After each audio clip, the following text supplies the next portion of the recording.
So hi guys, నేను కోవిడ్కి వచ్చిన విషయం మీ అందరికి తెలిసిందే. ఈరోజు వచ్చేసి నాకు మా కోవిడ్ అతను శాలరీ ఇచ్చాడు. నేను వచ్చి రెండు నెలలు కంప్లీట్ అయిపోయింది. నాకు సెకండ్ మంత్ శాలరీ అయితే ఇచ్చాడు. అది ఎంత అనేది ఈ వీడియోలో మాట్లాడుకుందాం. ఫర్ ద ఫస్ట్ టైం నా డ్రీమ్ కోసం నేను కోవిడ్కి అయితే రావడం జరిగింది. నా వయసులో ఉన్న వాళ్ళందరూ ఇప్పుడు ఇంటి దగ్గర కాలేజ్లో అంట లైక్ ఫ్రెండ్స్తో మంచిగా ఎంజాయ్ చేస్తున్నారు. నేను ఈ వయసులో కష్టపడుతున్నానంటే ఖచ్చితంగా నేను ఏదో ఒకటి సాధించాలని కష్టపడుతున్నాను. అలానే అందుకనే ఒక యూట్యూబ్ ఛానల్ క్రియేట్ చేశాను. ఈరోజు నా డ్రీమ్ ఒకటి ఉంది, దానికోసం నేను ఈరోజు కోవిడ్కి అయితే రావడం జరిగింది. నేను ఇక్కడ సంపాదించిన డబ్బులతో ఖచ్చితంగా డ్రీమ్ని ఫుల్ఫిల్ చేస్తాను అనుకుంటున్నాను. అలానే యూట్యూబ్లో కూడా మీ అందరి సపోర్ట్ ఉంటే ఖచ్చితంగా నేను గెలుస్తానని నాకు నమ్మకం ఉంది. సో ఈరోజు ఏంటంటే శాలరీ ఎంత వచ్చింది ఏంటని ఈరోజు మాట్లాడుకుందాం. సో నాకు వచ్చేసి ఇప్పుడు ప్రజెంట్ కోవిడ్లో 100 KD ఇస్తున్నారు. 100 KD అంటే మన డబ్బులు వచ్చేసి అప్రాక్సిమేట్లీ ఒక 30,000 అట్లా వస్తుంది. 30,000 అట్లా వస్తుంది. సో ఇంకా పోగా ఒక 1 yearకి 6 monthsకి అట్లా ఏమైనా పెంచుతారు. సో నాకు అన్ని స్కూల్ డ్యూటీలు అనమాట. స్కూల్ డ్యూటీలు చేస్తుంటాను నేను. సో ఇంకా నాకు నా డైలీ వ్లాగ్స్ ఎలా ఉంటాయి ఏంటని కూడా వస్తాయి. ఇప్పుడు ప్రజెంట్ డ్యూటీస్ ఎక్కువ ఉండడం వల్ల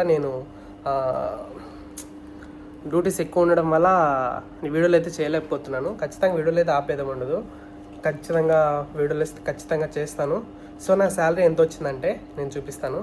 నా శాలరీ ఎంత వచ్చిందంటే ఇది కోవిడ్లో అతి పెద్ద నోటు కోవిడ్లో అతి పెద్ద నోటు. సో 20, 40, 60, 80, 100 దినార్లు అయితే ఇచ్చారనమాట నాకు ఈరోజు. సో ఇది ఒక 30,000 అట్లా 30,000 బిలోనే వస్తుంది. 30,000 కూడా రాదు. సో ఒక 6 months తర్వాత అట్లా పెంచే అవకాశం ఉంటుంది. సో ఇదనమాట ఫైనల్లీ నాకు శాలరీ అయితే ఇచ్చారు. ఈరోజు లీవ్ అనమాట నాకు. ఈరోజు కొంచెం కోవిడ్లో మా అక్క వాళ్ళు ఉన్నారు, వాళ్ళ దగ్గరికి వెళ్తున్నాను. సో అక్కడికి వెళ్ళిన తర్వాత ఏంటి అని చెప్పి చూపిస్తాను మీకు. సో అదనమాట. నన్ను పిలుచుకెళ్ళడానికి మా బావ అయితే వచ్చాడు. నేను మా బావ కలిసి మా బావ కార్లో అయితే కోవిడ్ సిటీకి వెళ్తున్నాం, అంటే మాలియాకి. అక్కడ షాపింగ్ చేయడానికి బట్టలు అన్నీ అయితే దొరుకుతాయంట. సో నేను మా బావ అయితే వెళ్తున్నాం. సో చూడండి ఎంత కోవిడ్ పెద్ద బిల్డింగ్లో, అదే అనమాట కోవిడ్ సిటీ. చాలా అంటే చాలా పెద్ద బిల్డింగ్లు ఉన్నాయి. అది హైట్లో కనిపించేది కోవిడ్ టవరు. మేమైతే హైవే మీద నుంచి వెళ్తున్నాం. ఈ హైవే ఎండ్ అవగానే కోవిడ్ సిటీకి అయితే వెళ్ళిపోతాం అనమాట. అక్కడ కనిపించే బిల్డింగ్ల వరకు అయితే వెళ్తాము. అక్కడికి వెళ్ళిన తర్వాత బీచ్, వండర్లా, కోవిడ్ టవర్ ఇవన్నీ చూపిస్తాను, చూసేయండి ఫుల్గా వీడియోలు చాలామంది చూస్తున్నారు, లైక్ చేస్తున్నారు, కానీ మన ఛానల్ని సబ్స్క్రైబ్ చేసుకోవట్లేదు.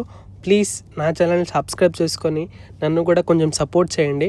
నేను కూడా యూట్యూబ్లో ఒక మంచి పొజిషన్కి వెళ్ళాలనుకుంటున్నాను నా టాలెంట్తో. సో ఫైనల్లీ కోవిడ్ సిటీకి అయితే వచ్చేసాము. ఇంక కోవిడ్ సిటీలో ఎలా ఉంటుంది ఏంటని చూపిస్తాను, చూసేయండి. కోవిడ్ బీచ్కి వచ్చాను. సో చూడండి ఎంత పెద్ద బీచ్. సో మీరు చూసుకుంటే అక్కడ ఒక పెద్ద బ్రిడ్జ్ కనిపిస్తుంది కదా, దాదాపు సముద్రంలో ఉంది. దాదాపు 100 kilometers ఉంది ఆ బ్రిడ్జ్.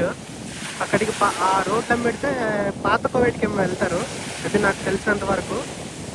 సో చూడండి అక్కడ ఒక షిప్ కూడా ఉంది. గాలి అయితే చాలా వస్తుంది గాలి. సో ఇదనమాట ఇక్కడ కోవిడ్ వాళ్ళ వండర్లా అనమాట ఇది కోవిడ్.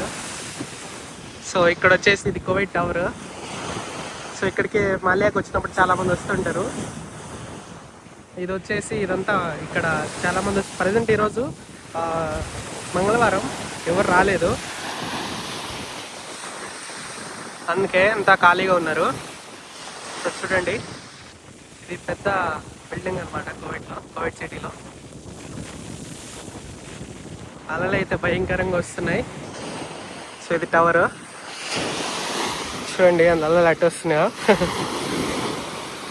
అక్కడ ఎవరో ఒక నిలబడుకున్నారు. అంతే, చాలా పెద్ద సముద్రం కదా. కోవిడ్ అంతా సముద్రమే, కోవిడ్ చిన్నది, పెద్దదేం కాదు. సో నా వాయిస్ క్లారిటీ వస్తుందో లేదో తెలియదు, నేనైతే రికార్డ్ చేస్తున్నా. సో అదనమాట, ఎలా ఉందో కామెంట్ చేయండి కోవిడ్ బీచ్. అలానే నేను నెక్స్ట్ లీవ్ దొరికినప్పుడు సాటర్డే ఇక్కడికి వస్తాను. చాలామంది మన తెలుగు వాళ్ళు ఉంటారు, వాళ్ళని కూడా చూపిస్తాను. సో అదనమాట ఈరోజు వీడియో. సో వీడియో ఎలా అనిపించిందో ఒకసారి కామెంట్ చేసి అలానే మన వీడియోకి లైక్ చేసి మన ఛానల్ సబ్స్క్రైబ్ చేసుకోండి. నెక్స్ట్ వీడియోలో మళ్ళీ కలుద్దాం. Thank you.